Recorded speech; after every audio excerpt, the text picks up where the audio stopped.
Zinc के management भी जुड़ रहे हैं। जिंक के ग्लोबल सप्लाई को लेकर आउटलुक क्या है, साथ ही कमोडिटी कीमतों में तेजी का कितना असर पड़ता दिखेगा, इस पर बातचीत करते हैं। हमारे साथ हिंदुस्तान जिंक के सीईओ अरुण मिश्रा आप जुड़ गए हैं। अरुण जी, स्वागत है आपका। यूरोप में गैस की दिक्कतें लगातार बरकरार है, जिसका एक इम्पैक्ट हम देख रहे हैं ग्लोबल डिमांड सप्लाई में भी मिसमैच के तौर पर नजर आ रहा है। ग्लोबल जिंक प्राइसेस पर इसका क्या इम्पैक्ट देख रहे हैं, कारोबार पर इसके किस तरह के असर आप देख रहे हैं, यही बताएं सबसे पहले।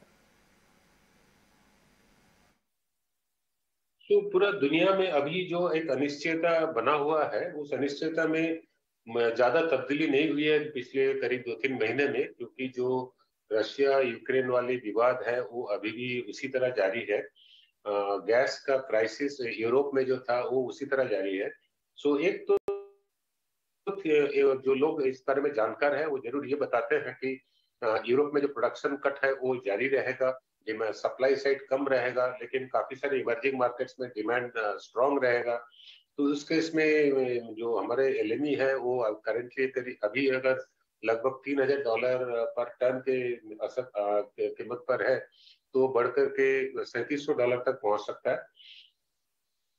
फिर कुछ लोग ये भी बोलते हैं कि रशिया यूक्रेन में कुछ भी होते रहे, लेकिन जो पूरा विश्व अर्थनीति का जो जो चाल है वो धीरे धीरे अपने वापस रफ्तार में आ जाएगा।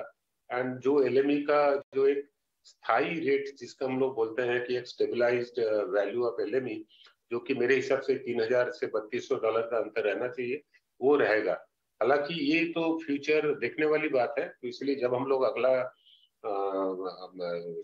H2 का प्लानिंग करते हैं तो हम लोग 3,000 to $3,200 पकड़ करके अपना बिजनेस प्लान करते हैं। और हमें उम्मीद है तो जब तक एलएमई 3,000 से $3,200 के अंदर में है, ये बहुत अच्छा है हमारे बिजनेस के लिए एंड लाभदायक भी होगा। ठीक है मिश्रा जी, एक चीज़ आपसे और समझनी थी, क्योंकि आपकी इंडस्ट्री के लिए ना कॉस्ट को मैनेज करना ही अपने आप में चैलेंज है। माल तो बिक ही जाता है, डिमांड तो है ही, तो ये जो कॉस्ट इन्फ्लेशन है इसकी गाइडेंस आप दे पाएंगे FY23 के बाकी बचे हिस्से के लिए, और ख़ासकर जब कमोडिटीज़ के मार्जिन्स आपके थोड़े ऊपर नीचे कर रहे हो, यानी उसके दाम ऊपर नीचे कर रहे हो तो? सो रफली अगर हम जो हमारा मान लीजिए $3,000 का कीमत पर रहता है एलएमई और हमारा कॉस्ट $1,200 रहता है, तो मार्जिन करीब $1,800 रहता है। तो अगर $100 का हमने गाइडेंस में बढ़ाया है, लेकिन हम लोग जरूर कोशिश करेंगे वो 30 या $50 से आगे बढ़े नहीं बढ़े। अगर वो होता है तो मेरा मार्जिन थोड़ा सा इम्पैक्ट जरूर होता है, बट ओवरऑल 53 फिर भी मेरा एबिटा मार्जिन जो है वो 50% से ऊपर ही रहेगा। काफी हेडरूम है उसमें। हालांकि केवल कॉस्ट गाइडेंस बढ़ाने का मतलब हम लोग शेयर होल्डर्स को बताना चाहते हैं कि ये हमारे पास प्रेशर है। इसका मतलब ये नहीं है कि हम लोग काम नहीं करेंगे उसको कम करने के लिए। हम जैसे काम कर रहे हैं वॉल्यूम साइड में 1 मिलियन टन का जो हमारा गाइडेंस है उससे और अच्छा तरीके से पार करने का, सिमिलरली कॉस्ट साइड में भी हम लोग कोशिश करेंगे कि इसका इम्पैक्ट जो है जितना मिनिमम किया जाए, ताकि हमारे जो प्रॉफिट मार्जिन है वो बरकरार रहे।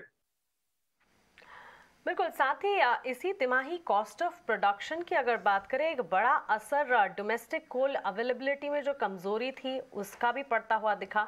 ये सिचुएशन कब तक ठीक होती हुई नजर आ रही है? क्या कोल प्रोडक्शन की सिचुएशन में धीरे धीरे अब एक तरह से बेहतरी आती हुई दिख रही है? अगर इंडिया में कुछ महीना पहले भी कोल का अवेलेबिलिटी लेके बहुत सारे शंकाएं थी। इनफैक्ट उस समय में हमारे जैसे जो नॉन पावर प्रोड्यूसिंग कंपनी है उनको कोयला मिल नहीं रहा था। हालांकि Q1 से कोयला मिलने लगा। हमारे जो कोल का बास्केट है पावर प्लांट का, वो बाई डिजाइन उसमें करीब 30% डोमेस्टिक कोल हम लोग कंज्यूम कर सकते हैं और 70% इम्पोर्टेड कोल हम लोग कंज्यूम करते हैं। Q1 में लगभग 10% ही मिल पाया था डोमेस्टिक सोर्सेज से, कोल इंडिया से, और पिछला तिमाह में लगभग 15% मिल पाया था। हमें उम्मीद है कि ये तिमाह में करीब लगभग 20% से ऊपर रहेगा और Q4 में 25% से ऊपर रहेगा, क्योंकि अभी जो समय है मानसून पार हो चुका है। ये बहुत अच्छी वेदर कंडीशन है सारे कोल माइंस में प्रोडक्शन के लिए। उनका प्रोडक्शन जनरली इस समय में काफी ज्यादा रहता है। सो ये तो हमको कॉस्ट कम करने के लिए हेल्प करेगा ही करेगा। ऊपर से इंटरनेशनल लेवल में ऑस्ट्रेलियन कोल छोड़ करके साउथ अफ्रीकन इंडोनेशियन कोल में प्राइसेस घटा है। जैसे जैसे आगे बढ़ेगा तो उनका प्राइसेस और घटेगा, हमें उम्मीद है। ठीक है, बहुत बहुत शुक्रिया मिश्रा जी, आज आपने समय दिया, अच्छा लगा आपसे बातचीत करके, और दीपावली की आपको बहुत बहुत शुभकामनाएं हमारी तरफ से सर। बहुत बहुत शुक्रिया, thank you very much sir.